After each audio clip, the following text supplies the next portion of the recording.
Hey there, it's Jen with Sentimental Wood Art. I have a new project that I'm really excited about. One, because it gets me out of the 90-degree heat from walking puppy dogs, but I still have to have my puppy dog fixed. That's not going to change. But it was quite a challenge. This client in particular wanted a specific type of wood. She called it curly tiger maple. Now I have heard of curly maple, ambrosia maple, but never curly tiger maple, and has distinctive lines in it. I went to Woodcraft and asked the guy about that. I actually called first and they said they had it, but then I went and they didn't have it. So strike one. But Paxton Hardwoods was there to help me out.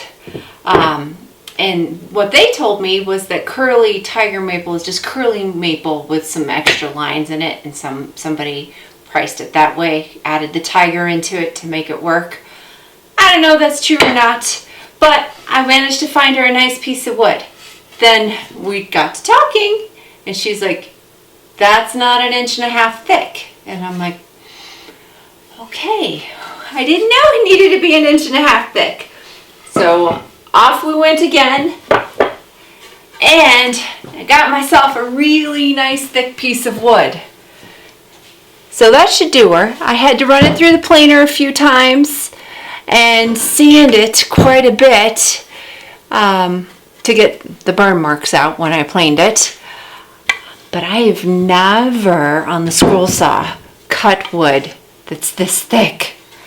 So I'm a little worried that it's gonna jump up at me and bounce all around. I'm gonna have to mess with the settings quite a bit to figure out how do I do this without burning it. I can't go too fast, but if I go too slow, who knows? So join me on my adventure.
I've got one of my bulky names all cut out.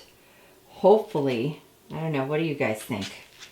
There's the picture I had to go off of. This is what I came up with.